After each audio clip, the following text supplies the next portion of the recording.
Hey familia, por aquí emocionado porque estamos comenzando una serie, aunque va a ser cortita esta serie, creo que tiene el potencial de agregarte mucho valor. Quiero comenzar con una pregunta. ¿Quiénes aquí creen que hay más distracciones hoy que hace 10 años? Me imagino que los que no levantaron la mano es porque creen que hay menos distracciones. A ver, menos distracciones. Ok, entonces fue abstención en esta votación. Y yo creo que sí, que hay más distracciones hoy en día que hace mucho tiempo atrás. Pero el tema es que tú y yo, cuando estamos consumiendo algo, no queremos que haya distracción de quien nos atiende. Tú vas a una tienda y no quisieras que esa persona se distraiga, ¿sí o no? Tú quieres que te atienda bien. E incluso, si tú estás en esta posición, estás en un quirófano, ya te están anestesiando y tú ves al doctor revisando los resultados de la Euro o de la Copa América, entonces tú dices, hey, no se me distraiga, ¿sí o no? Tú quisieras que ese doctor estuviese totalmente concentrado. O supongamos que no estás en un quirófano, sino que vienes en un vuelo y estás allí en ese avión esperando que cada quien haga su parte y de repente está el controlador aéreo jugando solitario en su computadora. ¿Cómo terminaría? Tú dices, oye, por favor, enfócate. O supongamos que estás jugando solitario y tú dices, bueno, viene una gran tragedia, pero bueno, gracias a Dios en los aviones hay paracaídas y de repente sale en las pantallas del avión una imagen como esta, donde te muestran que tu paracaídas se quedó antes de que despegara el avión. No te deja como que con mucha esperanza. Supongamos que sobrevives y tú dices, la vida, tengo una nueva oportunidad, Dios me ha dado una nueva oportunidad, así que voy a mostrar mi mejor versión y vas a la peluquería y de repente te encuentras que la peluquera se distrajo en el teléfono y ese fue el corte que te hizo. Tú no quisieras esas distracciones para tu vida. O supongamos que tú tienes a tu hijo o a tu hija y le estás enseñando a utilizar el retrete, tú no quisieras distracciones, ¿verdad que no? Porque tú sabes cuánto pueden valer esas distracciones. A los que les gustan los tatuajes, imagínense, está el tatuador allí y se desenfoca, se distrae y termina haciendo lo que él quiere y no lo que tú le dijiste que te hiciera. Por cierto, hoy quiero ser el aguafiestas para muchas personas que se han hecho un tatuaje que dice fe. Ustedes tienen fe con tilde y fe no lleva tilde. Lamentablemente quedará en tu cuerpo para toda la vida. Pero así no se escribe fe. Algunos están escondiendo los brazos. Tú no quisieras ese tipo de distracciones. Cuando tú eres un consumidor no quieres que las personas se distraigan. Tú no quieres que el pastor se distraiga aquí atendiendo el teléfono. Ajá. No, sí. Disculpe, es que es una llamada importante. Ahorita los atiendo ya. Claro, sí. O que yo esté mandando aquí mensajes de WhatsApp. ¿No te gustaría que yo revisara las redes sociales mientras te estoy queriendo enseñar algo que va a ser fundamental para tu vida? Por eso hoy estamos hablando de distracciones fatales. Y sé que algunas distracciones no son fatales, simplemente son distracciones, pero no son fatales porque no te llevan a la muerte directa. Pero ¿qué tal que sí lleven a la muerte a tus sueños? ¿Qué tal que sí lleve a la muerte a ese propósito que tú tienes en la vida? ¿O qué tal que sí pueda llevar a la muerte tus finanzas, o tu matrimonio, o la crianza de tus hijos? Entonces sí pudieran ser fatales. De eso vamos a hablar en estas dos partes. Hoy comenzamos, cerramos la próxima semana, el sábado entonces, con este par de mensajes. Y hay principales asesinos de la productividad. Y cuando voy a hablar de productividad, no solamente estoy hablando en términos financieros o de resultados dentro del ámbito profesional, estoy hablando de la productividad en cualquier área de tu vida. Hablemos de progreso. Y resulta que cuando tú buscas allí en internet, entonces encuentras algunos asesinos o distractores que te impiden productividad. Por ejemplo, los teléfonos móviles. Los teléfonos móviles se convierten en un gran distractor. Si tú estás en el trabajo, hay personas que están con sus hijos compartiendo y están ahí. Sí, yo te doy vuelta, tranquilo. Yo te meso. Y suele ocurrir que estás en el trabajo y estás desenfocado. Así que entonces tenemos ese distractor, tenemos el internet, entonces todo lo que nos dicen lo queremos consultar en internet y perdemos tiempo consultándolo en internet porque sencillamente tenemos que saciar algo dentro de nosotros que quiere la información. También está entre los distractores el chismear. ¿Qué tal? ¿Qué les parece? Se salen del puesto de trabajo. Ven acá que te voy a contar algo. Esto es nuevo, esto es del fin de semana. Entonces la gente se distrae, o las redes sociales o el correo electrónico si hablamos del trabajo. Lo cierto es que tenemos muchos distractores, sea que los que mencioné te distraigan o no. Quiero que más te quedes con la distracción, porque para salir de la distracción, algunos estudios no tan formales dicen que toma 20 a 25 minutos para retomar la atención, para retomar el enfoque. ¿Qué te parece? Así que quiero comenzar con la palabra distracción. Para encontrarnos con el concepto necesitamos ir a la etimología. La etimología es de dónde proviene y proviene del latín. Así que la vamos a separar en dos. Dis, traeré. Entonces, dis tiene que ver con separación. Entonces, esto nos dice que está separado. Y traeré tiene que ver con tirar o arrastrar. Tirar o arrastrar. Pero cuando las juntas es apartar o arrastrar en distintas direcciones. Así que cuando hay distracción, mira lo que pasa en tu cerebro. Tu cerebro tiene diferentes direcciones y dice, ok, ¿en qué me voy a enfocar? Porque las distracciones apartan nuestra atención. Tenemos la capacidad de concentrarnos en una cosa a la vez cuando hablamos de algo cognitivo. Y cuando nos distraemos, el cerebro tiene muchas alternativas porque tiene muchas distracciones y perdemos el enfoque. Y probablemente tú has estado perdiendo el enfoque. Cuando se desvía ese enfoque por nuestras distracciones, lo que hace es separarse nuestra atención de nuestra intención y por eso no vemos progreso en la vida. Te voy a poner un gráfico para que lo entiendas un poco mejor. Sin temas de patrocinantes ni nada, no crean que me está patrocinando este símbolo, simplemente como creo que se puede ver mejor. Así que entonces tenemos el círculo rojo, el círculo amarillo, donde se unen los dos, donde se une la atención y donde se une la intención está el enfoque. ¿Qué pasa? Que nuestras vidas no siempre van hacia el enfoque, nuestra intención y nuestra atención no se centran aquí, sino que van en direcciones contrarias. Y es lo que ocurre eventualmente en la vida de muchos de nosotros. Entonces, tenemos algo y nos distraemos, tenemos varias opciones, varias direcciones, entonces la intención de hacer algo se desvía del enfoque de esa intención, por lo tanto no lo hacemos y perdemos también la atención en ese algo que queremos hacer. ¿Sí me va siguiendo la idea? Pero cuando tú enfocas la atención y la intención, entonces convergen ambas y ahí logramos tener el enfoque. Y cuanto más nosotros nos centramos en aquello que nos proponemos, más productivos somos y más progresamos. A lo mejor te sientes estancado hoy, que no estás progresando en algún área de tu vida. No estás progresando en lo financiero, no estás logrando eso que querías producir. A lo mejor es en lo espiritual, donde te sientes estancado. Y tiene que ver con que tu atención y tu intención están separadas. Necesitas enfoque. Y la mayoría de nosotros nos permitimos ese desenfoque o nos permitimos este tipo de vida es porque nos hemos metido en la cabeza que nosotros podemos entonces tener o ser buenos en la multitarea. No, mira, yo lo puedo hacer. No, chama, es que yo soy mujer y las mujeres podemos hacer de todo al mismo tiempo. No, mentira. Mentira, no lo puedes hacer. No estamos diseñados para eso. Tu cerebro está diseñado para hacer una sola cosa bien a la vez. Ahora, no, José, mira, yo te lo puedo demostrar. Yo también te lo quiero demostrar y así que permíteme un momento. Voy a traer entonces lo que dicen los neurocientíficos. Herr Miller, que fue un neurocientífico cognitivo y de sistemas, dice que eso es solo una ilusión y me encanta este fragmento. Entonces dice, los seres humanos tenemos una capacidad muy limitada para pensar simultáneamente. Solo podemos retener un poco de información en la mente en un momento dado. En realidad, no hacemos varias cosas a la vez, sino que cambiamos de tarea.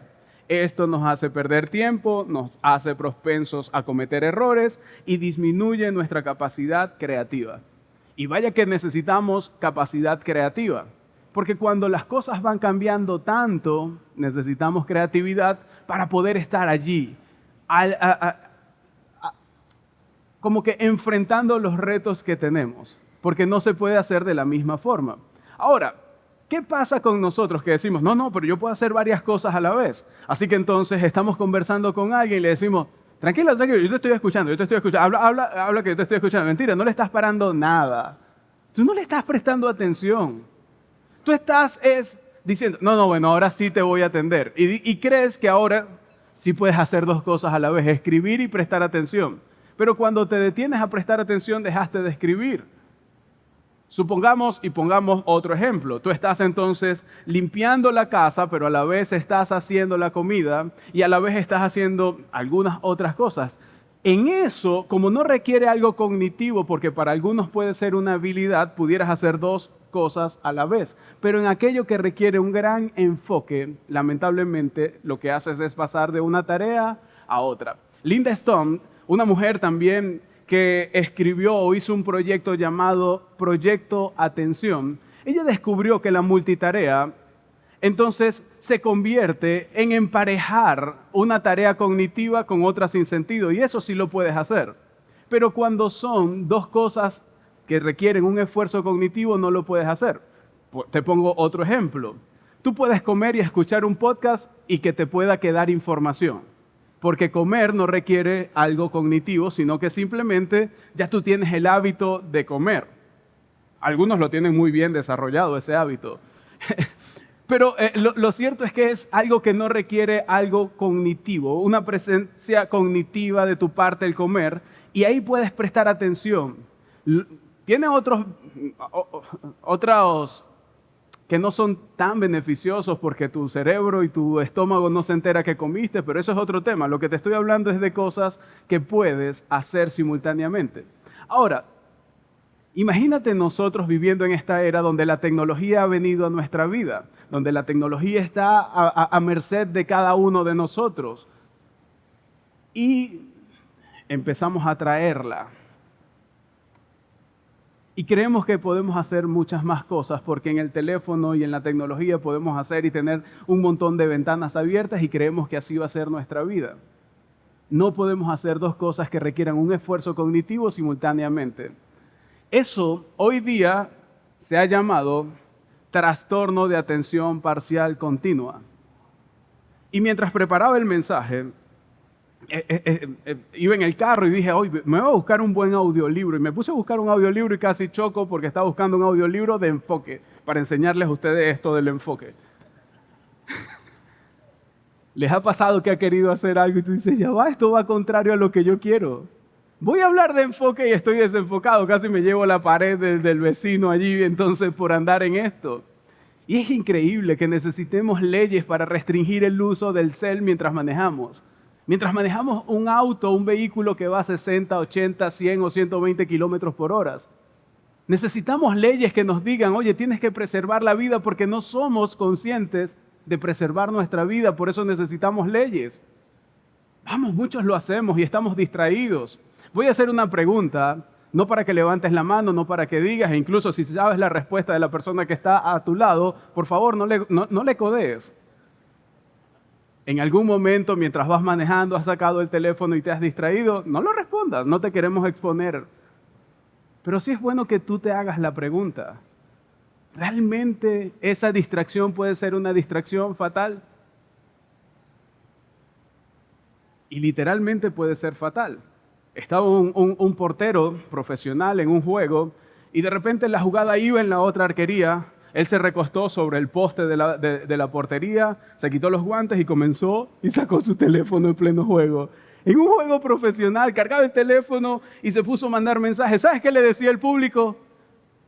El público que estaba a favor de él, ¿qué creen que le decía? Escríbeme a mí. Respóndeme lo que te puse por Instagram. Eso no era lo que le decía. ¡Ey, guarda eso! Inconsciente, vamos a perder, nos van a hacer goles. Después en rueda de prensa le preguntan que por qué él estaba usando el teléfono. Y él dice que se pusieron de acuerdo los dos equipos y que era una lástima que las personas les importara más que le metieran un gol a ese equipo por estar distraídos con el teléfono que la sociedad pendiente de que la gente estaba distraídos por el teléfono al volante.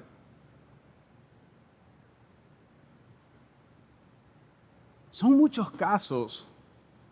Hace un tiempo iba en mi carro, yo tenía un carro muy viejito, un Renault, así que este Renault era algo que yo cuidaba porque me había costado mucho esfuerzo. Vivía en el Tocuyo porque entrenaba canotaje y estaba concentrado allá, estudiaba aquí en Barquisimeto en el Politécnico. Así que yo me venía eventualmente en mi carro y me regresaba otra vez para entrenar. Mi carro tenía una particularidad, que tenía unos sistemas de seguridad para la época muy, muy buenos, porque sabes que las multilock tienen como cabillas para cerrar entonces las puertas mejor. Así que mi puerta del copiloto tenía una cabilla, pero era para sostenerla porque la cerradura estaba dañada. Tenía una recubierta de una goma especial llamada manguera de agua para que no me rayara la pintura.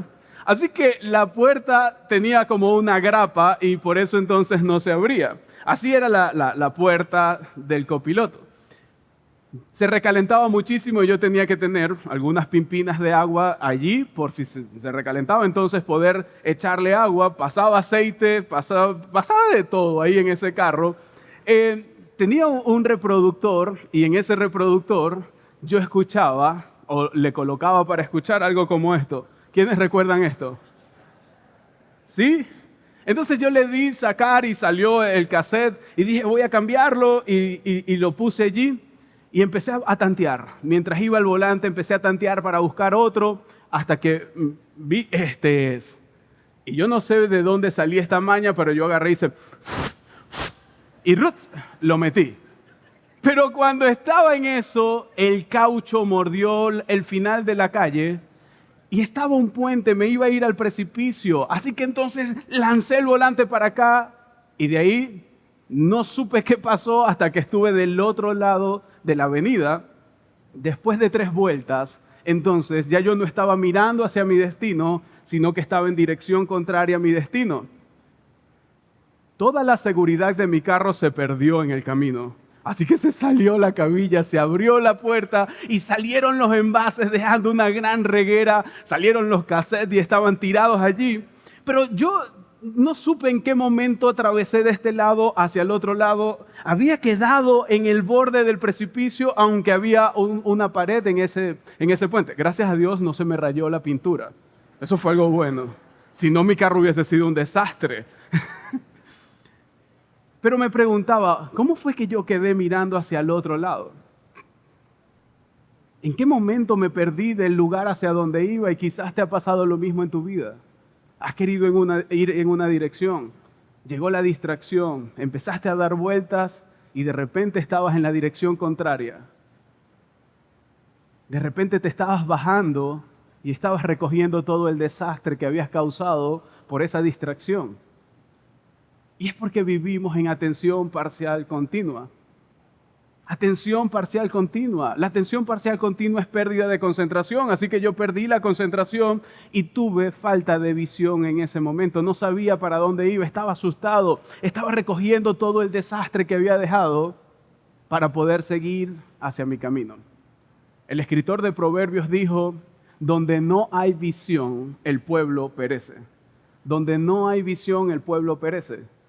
Y si tú no sabes hacia dónde vas a perecer en el camino. Si tú no sabes para dónde va tu matrimonio, vas a perecer en el camino. Si tú no sabes hacia dónde van tus finanzas, vas a perecer en el camino. Si tú no sabes hacia dónde quieres llevar la crianza de los hijos, vas a perecer en el camino. Si no sabes para dónde llevar tu vida profesional, vamos, las relaciones se deterioran, los sueños se apagan, las organizaciones se desmoronan. Y aunque tengas una visión para tu vida, para tu matrimonio, para tu familia, para tu organización, para tu futuro, si tú pierdes el enfoque es como no tener una visión. Si tú pierdes el enfoque es como no tener una visión. Muchos de nosotros hemos perdido o hemos dejado escapar cosas importantes debido a nuestras distracciones. En lo profesional, lo urgente desplazó a lo importante y entraste en un modo donde no estabas cumpliendo con los plazos. donde no podías reunirte con los clientes y no pudiste cerrar un trato, no llegaste a tu cuota y por eso no te ascendieron. En lo relacional no priorizaste y ahora hay distanciamiento en tu matrimonio. Ya no hay cercanía con tus padres o está presente el resentimiento con tus hijos. Y pareciera ser no tan alentador lo que voy hablando. Así que hoy vamos a extraer una gran enseñanza de una historia muy antigua. No quiero apalancar esto solamente en lo que dicen los neurocientíficos. Quiero irme a lo que dice la palabra. Y esta historia que vamos a utilizar hoy está en el Antiguo Testamento y el protagonista es un hombre llamado Nehemías. Pero antes de ir a lo que dice Nehemías, quiero darte un contexto, así que voy a pasearme rápido por la historia de Nehemías. Nehemías, para darte contexto, en el año 587 a.C. hubo una destrucción de Jerusalén y del templo, es decir, los israelitas fueron exiliados por los babilonios porque los babilonios habían conquistado ese territorio. En el 539 antes de Cristo, el rey Ciro conquista Babilonia, es decir, vienen los persas y conquistan Babilonia y Ciro dice, vamos, liberen a todos los exiliados judíos y que regresen a Jerusalén.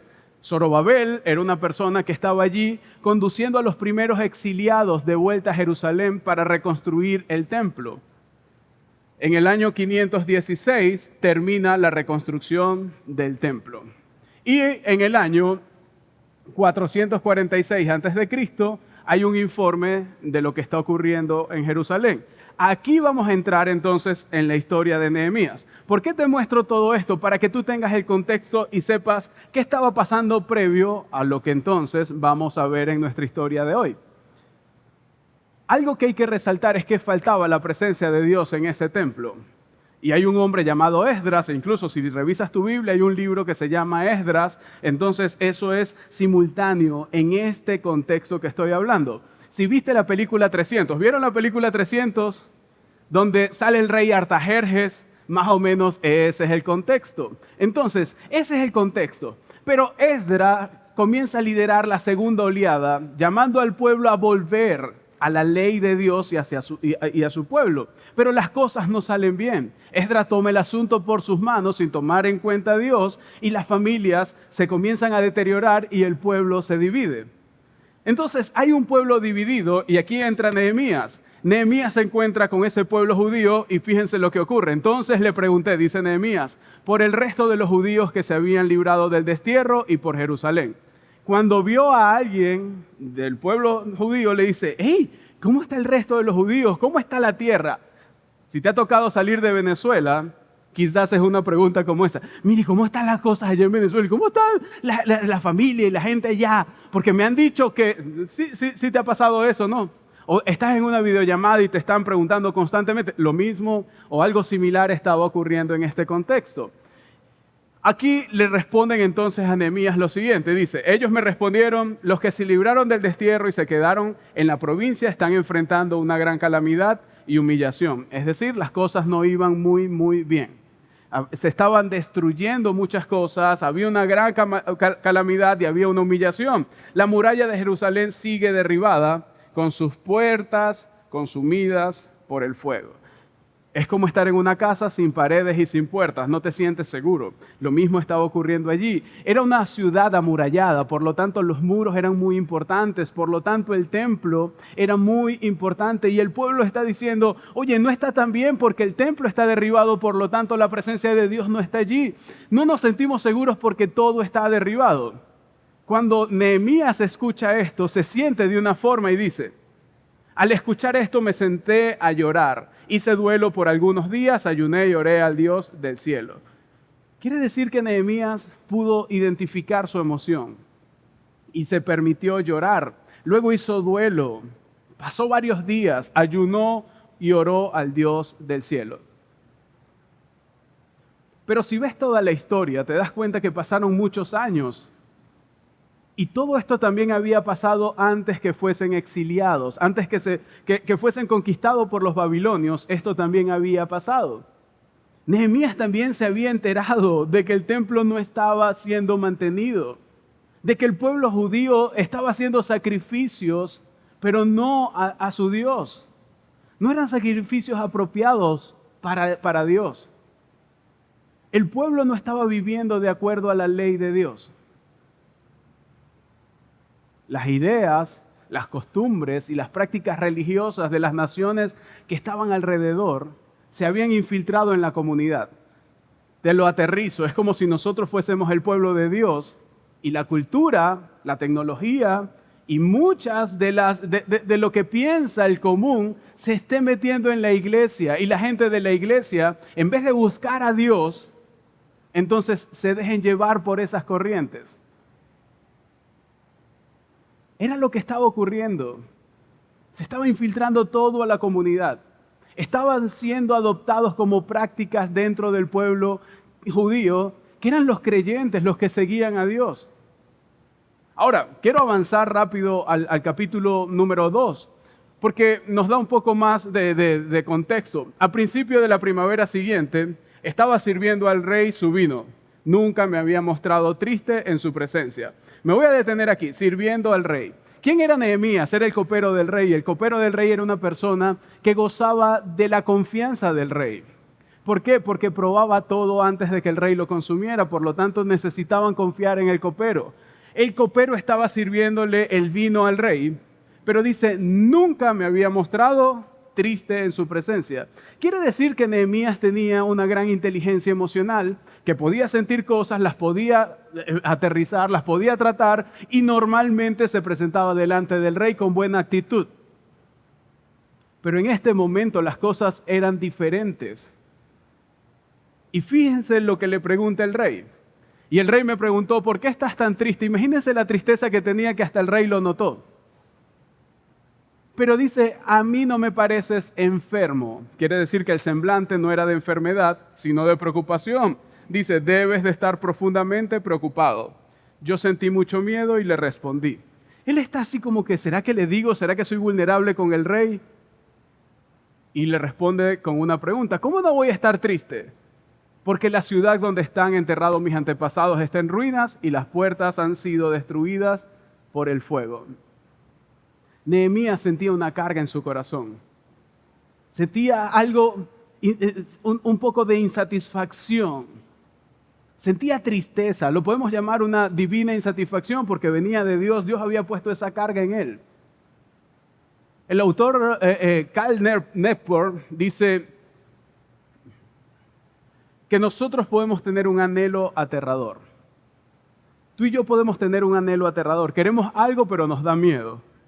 Yo sé que esta es la vía, yo sé que este es el camino que Dios me está diciendo, pero me da miedo. Pero fíjense, el rey estaba conmovido por la tristeza de Nehemías, pero también porque había un anhelo aterrador en su corazón. Y le dice, ¿qué quieres que haga?, replicó el rey. Encomendándome al Dios del cielo, le respondí. Es como que tu jefe te pregunte, ok, sé lo que estás viendo, pero ¿qué tú quieres que haga para ayudarte? Y tú dices, bueno, jefe, yo lo que quisiera es que usted me dejara ir a resolver eso, a resolver mi tema y que me siga pagando. ¿Sí o no? Es lo que anhelaríamos. Dime cómo te puedo apoyar. Bueno, jefe, mire, yo sigo contratado, pero no vengo a trabajar. Yo voy y resuelvo ese problema que estoy viendo. Y bueno, usted dándome todo, las bonificaciones, todo lo que me corresponde. ¿Qué le parece? Eso da miedo presentárselo al jefe, ¿sí o no? Nehemías dice lo siguiente, si a su majestad le parece bien y este siervo suyo es digno de su favor, le ruego que me envíe a Judá para reedificar la ciudad donde están los sepulcros de mis padres. El rey se conmovió y liberó a Nehemías y le dijo, bueno, ve. Pero no solamente lo liberó de su función, sino que le proporcionó apoyo y le proporcionó suministros y le dijo, ¿sabes qué? Tú vas a ir. Yo te voy a seguir pagando y te voy a dar todos los suministros que necesites para reconstruir la muralla. Es como que tú quieras hacer una reconstrucción, una reestructuración social en Venezuela y el jefe te diga, yo apuesto a lo que tú estás viendo y te voy a apoyar y te voy a dar los insumos que tú necesitas, los suministros que necesitas para que esto sea. Así que Nehemías había encontrado a alguien que creía en él. Pero no solamente todo era un tema de visión y de recursos, sino que Nehemías encontró amenazas amenazas que venían del exterior y querían distraerlo, pero también resistencia interna en ese pueblo de Dios porque Nehemías quería hacer algo. Y hay tres personas que aparecen en la historia que se convierten en los principales distractores. Pero quiero que veas esto, llegó a un punto crítico del proyecto. Y tú has estado en un punto crítico del proyecto, has estado en un punto crítico en tu matrimonio, has estado en un punto crítico en lo laboral, en lo espiritual, has estado en ese punto crítico donde estás casi que lo vas a alcanzar y de repente sientes la presión y quieres abandonar. ¿Tú has sentido ese momento? Donde tú dices, oye, estoy a punto de lograrlo, pero viene la distracción y termino sin lograrlo, porque tú has estado a punto, casi, tu vida es así, casi lo logro, estuve a punto. Lo que pasa es que y empiezas a contar una historia, así estaba Nehemías. Ahora, ¿cómo se mantuvo Nehemías enfocado en el objetivo de reconstruir el muro y de restaurar el templo? Ahí vamos a saltar al capítulo 6, tú puedes leer el resto de los capítulos buscando tu Biblia y encontrando toda la historia. Sin embargo, voy a ir al capítulo 6, dice, Sanbalat, Tobías y Gesem, son las tres personas que les estaba hablando. Ese Gesem era el árabe y el resto de nuestros enemigos se enteraron de que yo había reconstruido la muralla. Cuando dice yo había reconstruido la muralla es porque él lanzó la estrategia. Junto con el pueblo entonces reconstruyeron la muralla y de que se habían cerrado las brechas, aunque todavía no se habían puesto las puertas en el sitio. Entonces ya habían levantado lo más difícil, ya habían hecho la reconstrucción y aparecen tres tipos que le dicen algo porque se enteraron que lo estaba logrando. Entonces, Sanbalat y Gesem me enviaron este mensaje: tenemos que reunirnos contigo en alguna de las poblaciones del valle de Ono. Muchas veces se levantan notificaciones, te llega un mensaje de WhatsApp justo cuando estás a punto de lograrlo. Justo cuando estabas a punto de restaurar el matrimonio, apareció una alerta, apareció un nombre y te dijo, vamos a reunirnos. Te salió una reunión inesperada para cerrar el proyecto del siglo, justo en el horario de la presentación de tu hijo o de tu hija. Apareció el distractor cuando ya estabas a punto de hacer la gran conexión. Nehemías era un tipo listo, era un tipo astuto. Sabía quién estaba en contra de él y que no tramaban nada bueno. Así que sigamos entonces acá. Dice, en realidad lo que planeaban era hacerme daño. Él pudo olfatear que le iban a hacer daño. Él dijo, oye, lo más importante es ir a la presentación de mi hijo o de mi hija. Él dijo, lo más importante es serle fiel a mi esposo o a mi esposa, no la notificación, no la persona que está apareciendo. Realmente es la productividad, es poder cerrar este negocio y no la distracción que está emergiendo en este momento. Nehemías era un tipo astuto y tenemos que aprender de Nehemías. Y me encanta la respuesta de Nehemías. Y le dice, estoy ocupado en una gran obra y no puedo ir. Si tú lo quieres llevar a tu contexto, pudieras decir, estoy ocupado en una gran obra llamada matrimonio y no puedo ir. Estoy enfocado, estoy ocupado en una gran obra llamada crianza de hijos y quiero dejar una familia sólida y no puedo ir. Estoy enfocado en algo súper relevante en la vida que arde en mi corazón. Estoy enfocado en poder conectar con Dios y no puedo ir. Nehemías dirigía toda su vida hacia algo de gran valor. ¿Realmente estás valorando eso que quieres perseguir? Y dice que 4 veces le enviaron la invitación a Nehemías. Y 4 veces Nehemías envió la misma respuesta. Estoy haciendo una gran obra y no puedo detenerme. Estoy haciendo una gran obra y no puedo ir a reunirme contigo. Estoy haciendo una gran obra y no voy a dejarla a mitad. No la voy a dejar sin concluir. Dice que en la 5ª oferta llegó una historia inventada por ellos, donde afirmaban las verdaderas intenciones de su maldad. Porque le decían, Nehemías, sabemos que tú estás haciendo una rebelión. Y eso iba acompañado de una amenaza. Y la amenaza era, y le vamos a decir al rey. Lo que ellos no sabían es que él tenía el consenso del rey. Y tenía el apoyo del rey, y tenía todo el poder del rey. Así que esas amenazas no eran unas amenazas reales para Nehemías. Y quiero decirte lo mismo a ti. Cuando las distracciones te digan algo, tú les vas a decir, tranquilo, acúsame con el jefe, acúsame con el rey, porque yo tengo su apoyo y tengo su provisión para yo cumplir esta obra que él me encomendó.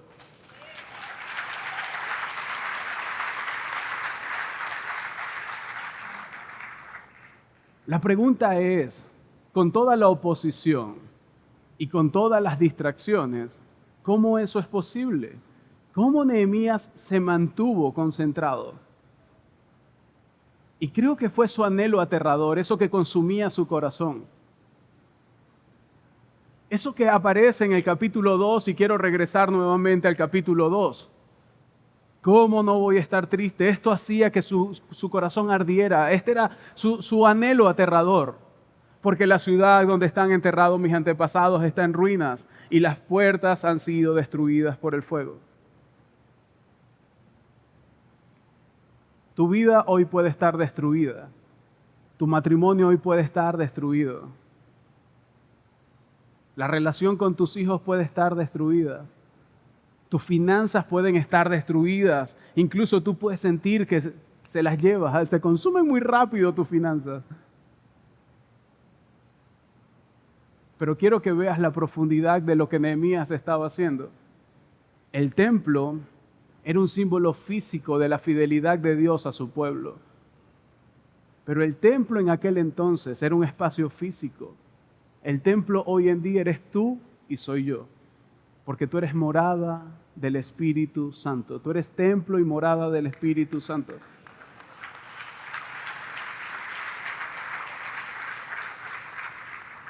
Ahora te hago la pregunta. ¿Cómo están las murallas de tu templo? ¿Están fuertes? ¿O se puede meter cualquier distracción?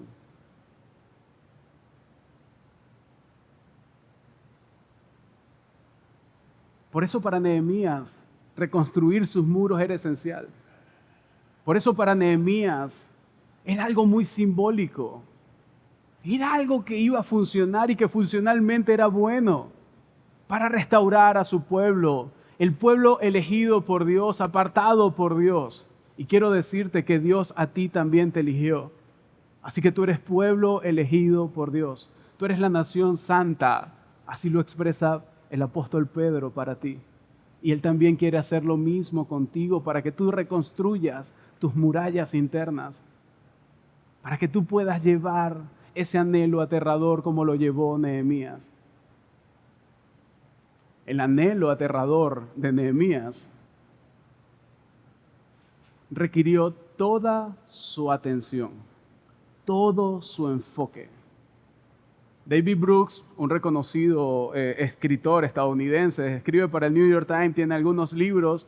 Él dice lo siguiente: si quieres ganar la guerra por la atención, no intentes decir no a las distracciones triviales. Intenta decir sí al tema que despierta un anhelo aterrador y deja que el anhelo aterrador desplace a todo lo demás. Así que si tú quieres ganar esta batalla, que está todos los días presente en tu vida, necesitas decirle que sí a eso que consume tu corazón, a eso que se convierte en combustible para la vida.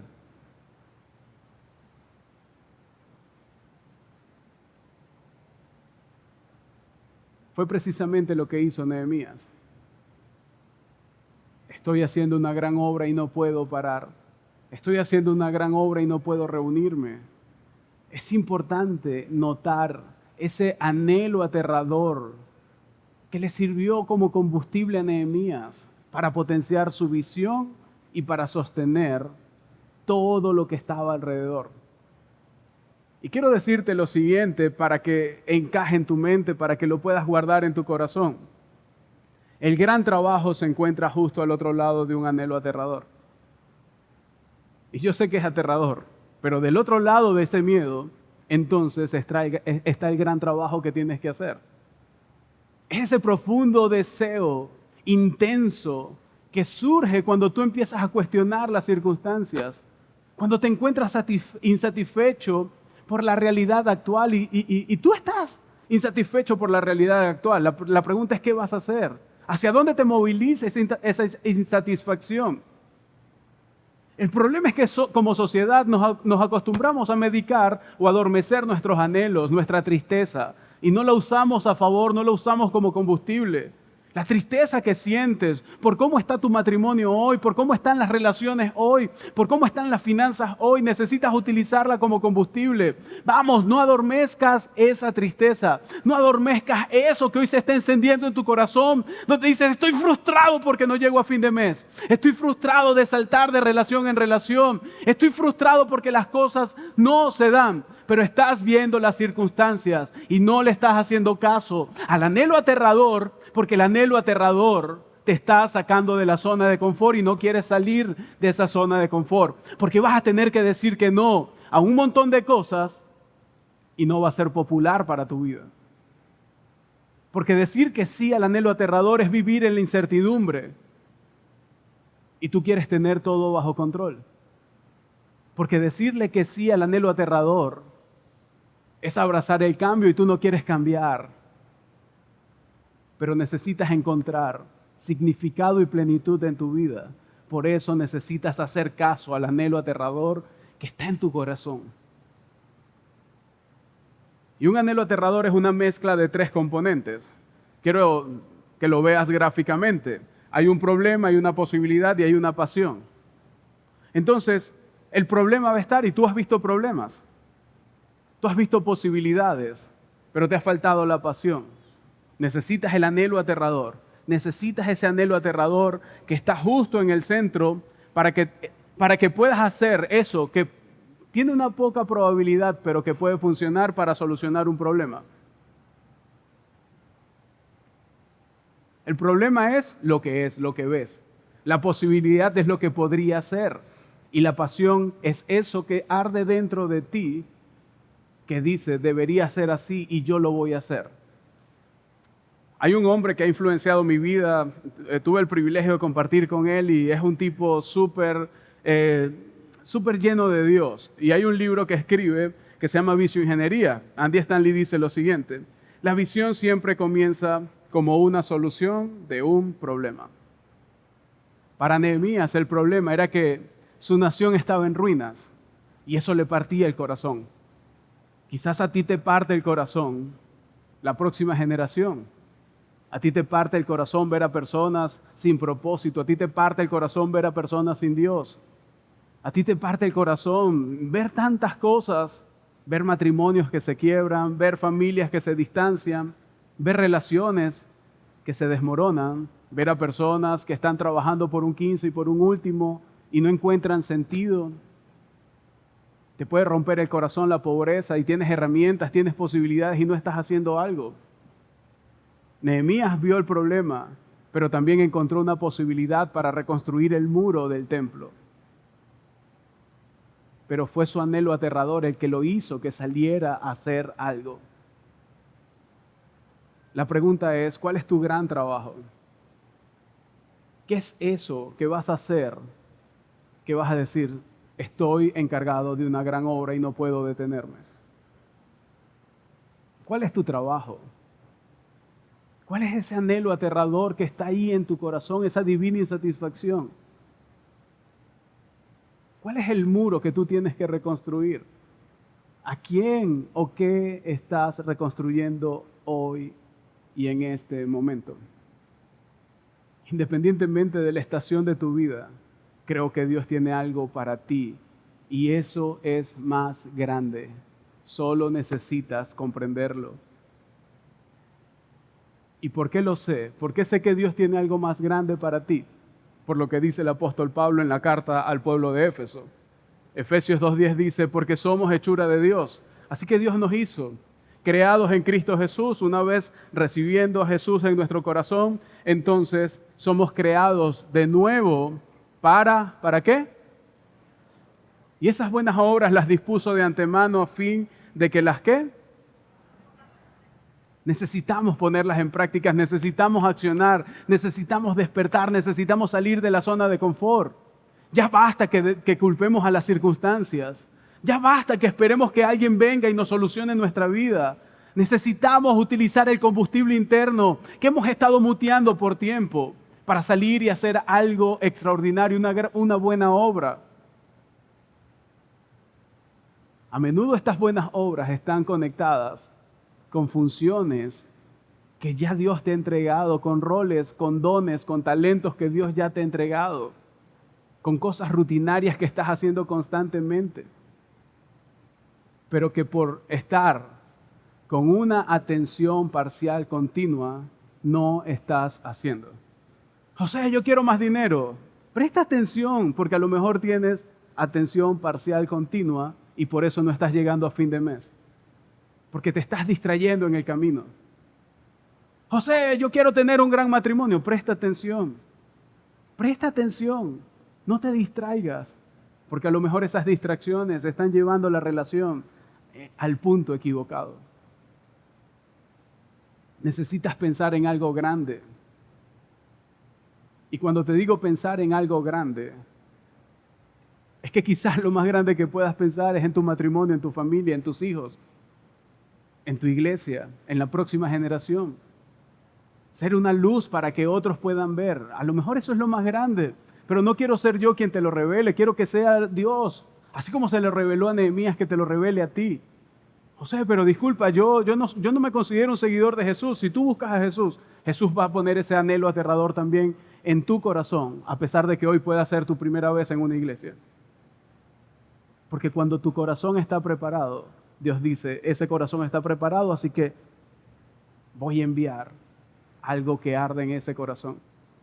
Padres que están aquí, profesionales, profesores, entrenadores, mentores, a lo mejor lo mejor que puedes hacer es intervenir e invertir en la próxima generación, hacer un gran trabajo, unirte a los espacios de niños, de estudiantes, de adolescentes, de jóvenes y entregarle aquellas cosas que a ti te hubiese gustado tener cuando estabas en esa edad, pero que lamentablemente no la tuviste. Hoy Dios te ha sacado de ahí y te ha dado herramientas para que vayas y la entregues, para que le des significado a otras personas. Ya deja de pensarlo. Necesitas es hacerle caso a eso que arde en tu corazón. Líderes de organización, necesitas pensar, ¿cuál es ese anhelo aterrador? ¿Serán las circunstancias que me lideran o yo voy a liderar las circunstancias? Si tienes pocos recursos, necesitas hacerle caso a lo que arde en tu corazón. Porque si no le haces caso a lo que está en tu corazón, puedes estar negando una capacidad que tienes y al negarla no vives de esa capacidad. Y después estás diciendo, lo que pasa es que a mí no me dieron, o a lo mejor te dieron y la muteaste, o a lo mejor te la dieron y dejaste que alguien la pagara. Si no eres un seguidor de Jesús y te has sentido estancado, quiero hablarte a ti. Si te has sentido sin rumbo, quiero hablarte a ti. Si has sentido que lo que iba a llenar tu vida ya no está llenando tu vida y te sientes igualmente vacío, aunque has alcanzado mucho, quiero hablarte a ti. Dios tiene algo más grande para ti y por eso está permitiendo ese vacío en tu corazón, para que tú lo busques a Él, porque Él quiere soplar algo que arde en tu corazón, un anhelo aterrador en tu corazón. Y solamente lo va a hacer cuando te conectes con Jesús y lo sigas a Él. Él quiere hablarte y Él quiere darte el poder, Él quiere guiarte.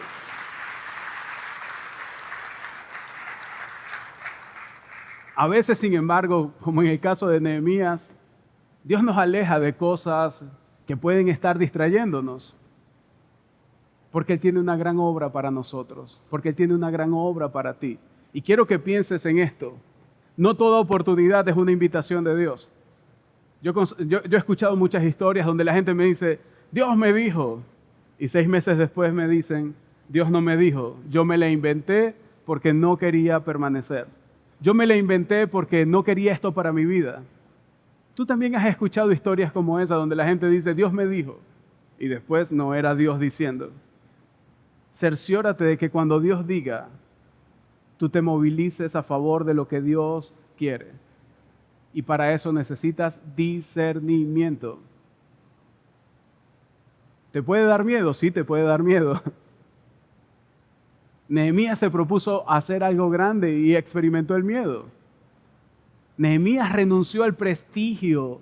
Yo quiero que veas dónde estaba Nehemías. Estaba al lado del rey. Y renunció al prestigio para ir a una situación, para ir hacia un desastre, pero que tenía el potencial de hacer algo grandioso. Su anhelo aterrador le proporcionó un valor para seguir adelante, para ver las oportunidades que Dios le puso adelante. Y Dios también las va a poner en ti. Ese anhelo aterrador o esa divina insatisfacción que llevas dentro de ti es lo que va a impedir que te distraigas.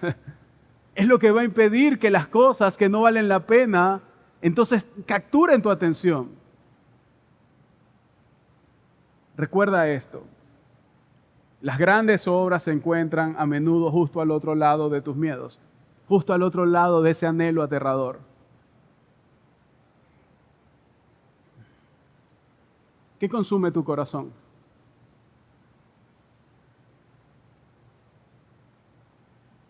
¿Qué es eso que arde dentro de ti?